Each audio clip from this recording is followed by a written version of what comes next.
Oh, congratulations mga kababayan dito sa organizer ng takbo para sa West Philippine Sea. More than 7,000 po yung participants po. Overwhelming yung suporta. Yung intention nito mga kababayan para mag-create ng awareness sa issue ng West Philippine Sea at malabanan yung fake news and propaganda po ng mga pro-China. Pero niya Mr. Maravillas, bakit nandyan si ano? Para niya Mr. Maravillas, may kilala kong senador. Si Tolentino. O ito si Tariela, mga kababayan, Commodore Tariela. Ito naman po si yung sa National Security Council Director, si Jonathan Malaya. Ayan po. And the rest, mga participants po. So sabi dyan, more than 7,000 Filipinos participated in the takbo para sa West Philippine Sea in Pasay City, demonstrating strong public support for the government stance on the West Philippine Sea. So makikita natin mga kababayan na maiingay lang po sa social media yung mga pro-China, pero wala man silang support po. Galing sa masses, sa publiko, ang suporta po dito sa pinaglalaban ng ating Pangulong Bongbong Marcos na naninindigan po, tumatayo sa pang-abuso, bullying ng China sa atin. May latest na naman nga po, mga kababayan, na ginawang harassment.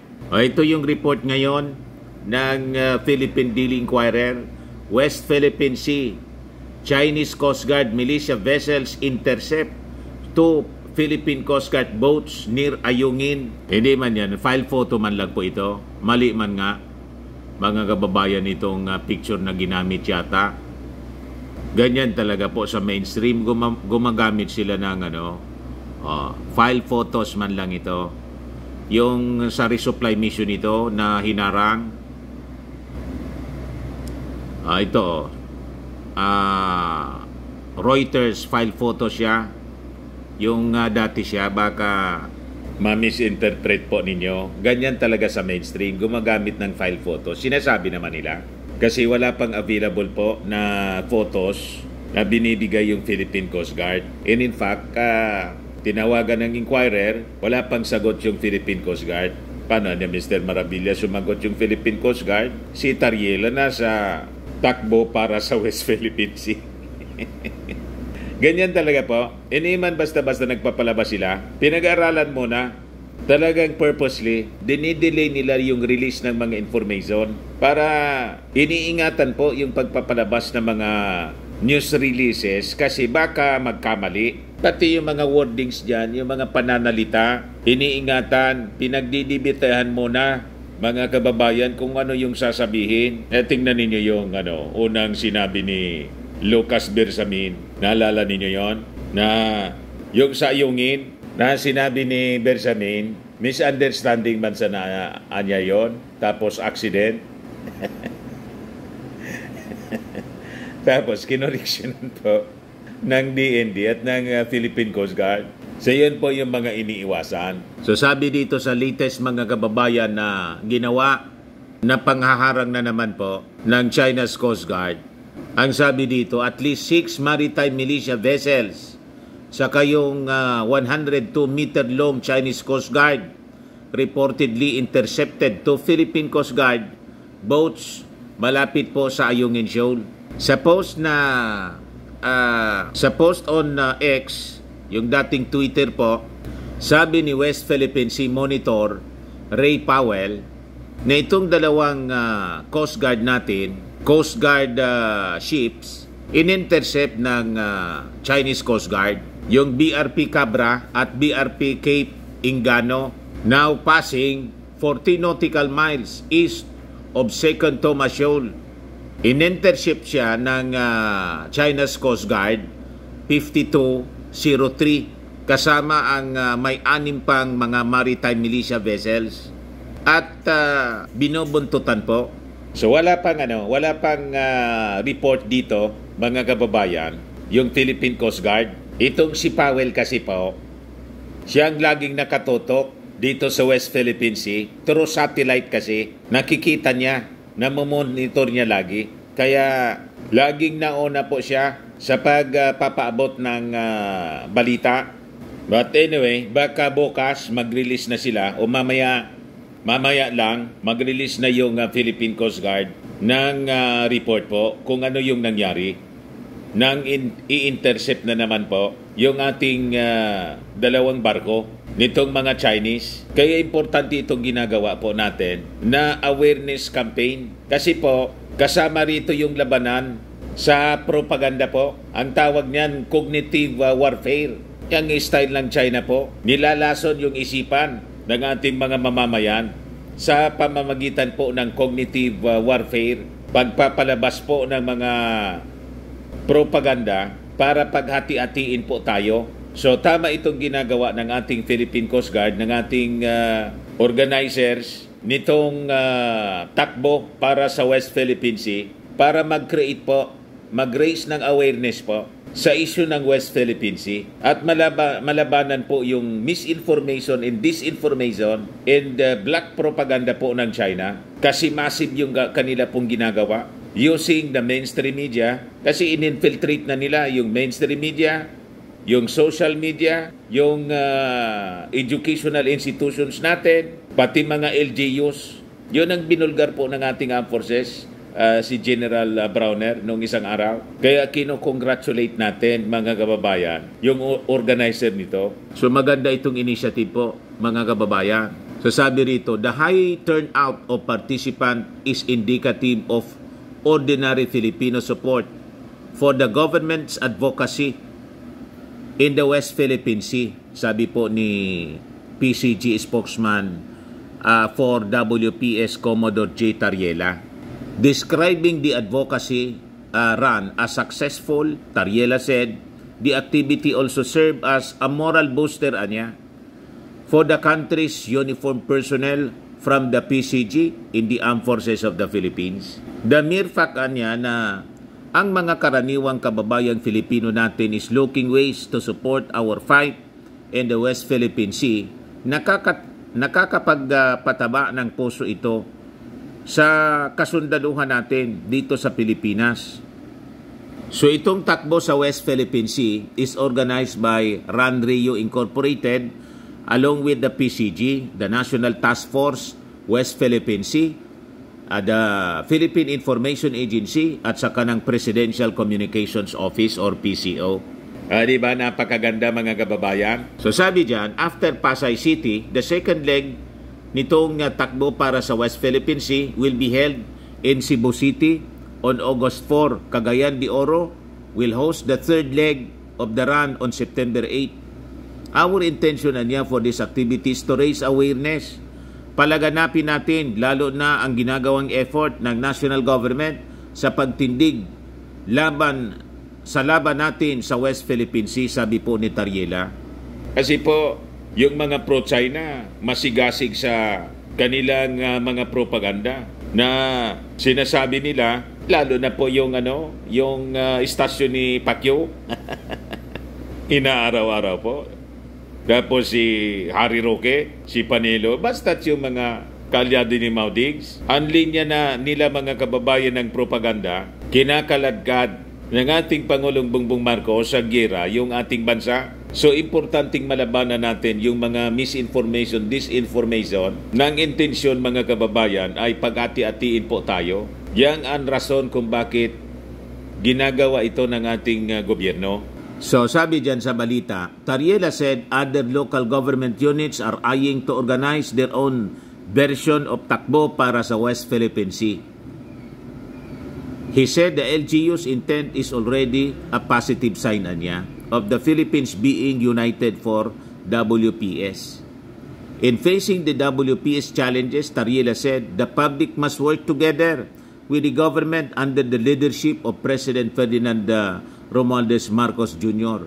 He said the Philippines will continue to defend its territories. Ngayon, kanina, nabanggit natin yung cognitive warfare na ginagamit po ng China. Hindi lang dito sa atin po, kundi sa iba-ibang mga bansa. Kasi nga yung ambisyon ng China po palitan po ang Amerika, yung posisyon ng Amerika sa mundo. Ayan o. Na-publish siya sa The Diplomat, mga kababayan. China's chilling cognitive warfare plans. War is entering a new and very frightening domain. Sinulat po siya ni Ida Masafumi, May 5, 2024. Asia Defense. Sabi diyan po, recent years have seen lively discussions about cognitive warfare centering on the People's Liberation Army or PLA ng China po. According to an October 5, 2022 piece in the PLA Daily, cognitive warfare is conflict in the cognitive domain formed from human consciousness and thoughts which is believed to shape reality in a way favorable to China by influencing human judgment, changing ideas, and influencing the human mind through selective processing and propagation of information. Kaya nagtaka pa kayo kung bakit, mga kababayan, maraming mga politiko dito sa atin, pro-China na. Pinasok, sabi ng Armed Forces, pinasok na in-infiltrate yung ating edukasyon. Maraming mga taga-universities po, yung mga nag-people power noon, pinalayas yung American bases. Yun ang dahilan, mga kababayan, kung bakit pumasok yung China. Nakita na ninyo? Grabe yung infiltration. And that is termed as cognitive warfare. Ginagamit laban po sa atin. Nagtaka pa kayo kung bakit ganyan mag-isip si Mao Diggs. At si Inday po, no comment sa West Philippine Sea. At ganyang mag-behave si Panelo pagkatapos si Harry Roque sa kayo mga maisog vloggers. Nadali na ng cognitive warfare ng China po. Kaya mga pro-China sila, dinedefend nila ang China kahit kinakamkam yung ating territory po. Bulag na sila. Okay lang sa kanila. Tapos naging instrumento pa sila, mga kababayan, sa fear-mongering. Sila na mismo nananakot sa atin. Ganun katindi po. Nabago yung kanilang mga ideas, influencing human judgment, changing ideas, influencing the human mind through selective processing and propagation of information. In other words, the aim is to gain an advantage in war by influencing the perceptions of civilians, military personnel, and political leaders who are targeted through various means such as dissemination of disinformation in cyber attacks, causing social confusion, reduced motivation to fight, military demoralization, and among political leaders, reduced judgment. Nagtaka pa kayo kung bakit yung isang gobernador na nandun sa North, pro-China. Na-brainwash na po. Napakarami na sa ating mga political leaders na brainwash. Kaya sabi ko sa inyo, mag-ingat tayo sa pagpili ng ating mga magiging senador, congressman, gobernador, mayor, lalo na sa pagka-presidente sa 2028. Malapit na po yung midterm elections. Never natin pong iboboto yung mga pro-China kasi iyan na brainwash na po ng PLA, ginamitan po ng cognitive warfare. Yan Kaya confused sila, causing social confusion. Hindi na nila alam kung ano yung tama para sa mga Pilipino. Ang tama sa kanila, pro-China. Kahit sinasamantalahan tayo, inaapi tayo, hinaharas tayo ng China, basta sila pro-China. Naging mga bulag, nadali yung brain mismo, na-distort na, mga kababayan. Ano daw siya? Itong cognitive warfare, sabi diyan. Cognitive warfare, such a propaganda using radio broadcast and deception through the dissemination of disinformation is hardly a recent phenomenon, but the PLA's focus on it follows the developments in technology that greatly enhance its effectiveness. The first development was the global expansion of the internet in the rapid spread of social media. Ginamit nila yung TikTok. The latter, in particular, has made it possible to instantly distribute large volumes of tampered or biased information among a very large number of targets, creating the infrastructure for effective cognitive warfare. Ginamit nila yung TikTok po. Ang TikTok sa kanila yan eh. Yun din yung ginamit ni Senator Amy Marcos sa pagsabing tinatarget na tayo ng hypersonic missiles ng China. 25 areas on you.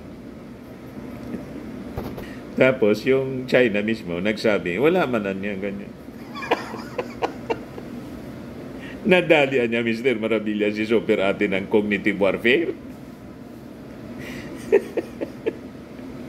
Sabi ko sa inyo, ganun katindi. Pati yung kapatid ng ating Pangulo nadali. The second development was the rapid emergence of artificial intelligence using AI. It is now possible to create extremely elaborate fake videos known as deepfakes. Yan po yung ginawa kay sa ating Pangulong Bongbong Marcos. Gumawa ng deepfakes po. Kaya ingat po tayo ngayon sa mga panonood ng mga videos, maging mapagmasid. Improving AI translation capabilities could also overcome language barriers and increase the effectiveness cognitive warfare against countries that use other languages. There is a growing expectation in the PLA that these technologies make it possible to win an edge with cognitive warfare, perhaps even avoiding physical combat where property and human damage is unavoidable, to win without fighting. Yan ang style ng China. Many times sinabi na siya ni Senior Associate Justice Antonio Carpio, hindi niya makikipagira sa atin ang China. Ini-intimidate lang tayo. Hindi niya kayang makipagira sa atin kasi we have that mutual defense treaty sa Amerika. Ang Amerika niya may 5,500 nuclear warheads against China na 500 lang. Ubusan niya sila. Maubos ang Chinese pag makikipagira sila sa China. Pero nang sinasabi po ng mga propagandista, lalo na si Mao Diggs, it is anya massacre. Hindi niya pwede. Tubig lang anya yan. Ibigay na natin. Province na tayo. Nadali po ng cognitive warfare si Mao Diggs. Napakarami dito na mga politiko, mga kababayan, biktima ng cognitive warfare. Kaya huwag kayong makikinig sa kanila. Yun ang rason kung bakit we have this takbo para sa West Philippine Sea, para labanan po itong cognitive warfare. So, naintindihan na ninyo pa kung bakit ang daming pro-China dito. In-infiltrate po, sabi ng ating Armed Forces General Browner, yung ating edukasyon, infiltrated, yung negosyo, yung mga local government units, yung mga politiko. Kaya mag-ingat po tayo, mga kababayan. Ayan man lang po. Ako po si Dante Maravillas. Bye-bye. God bless.